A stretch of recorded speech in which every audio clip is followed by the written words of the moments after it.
Sometimes you gotta use whatever force multipliers you find to protect yourself and those around you in a fight. Hi everyone, this is John with today's active self-protection lesson.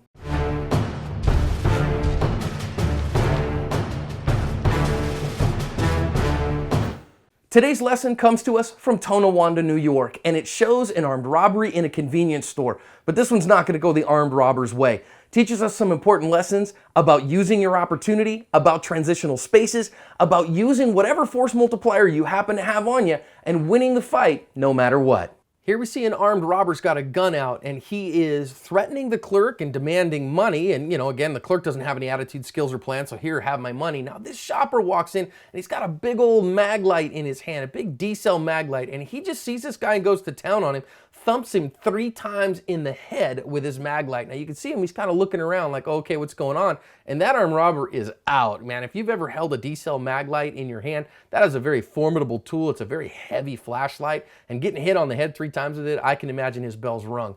Now, the good guy there sees the fact that there's a gun on the ground, his hands were empty, and he picks the guy's gun up. Now, as the guy gets up, he's obviously quite disoriented, but he's gonna try to get up, and I love that our good guy stays out of his way. If you go and read the news story in the description on this one, we're going to see him actually get away here in just a minute, but the cops have caught this guy and looks like he's going to face charges. Now let's back up and think about some lessons here. This is an armed robbery and this is dangerous. This is a deadly force encounter.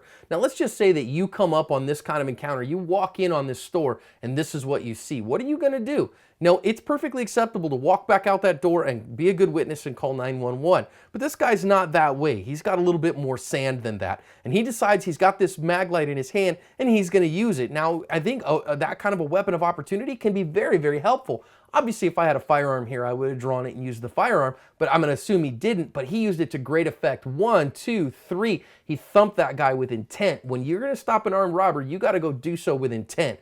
Why did he stop? Well, he's looking at his hands. He's trying to do follow-up actions here. Does the guy have a gun in his hand? He doesn't have a gun in his hand. He's knocked it out of his hands. So, okay, he's out of the fight. He's used it to great effect with prejudice and violence. And so now it's over.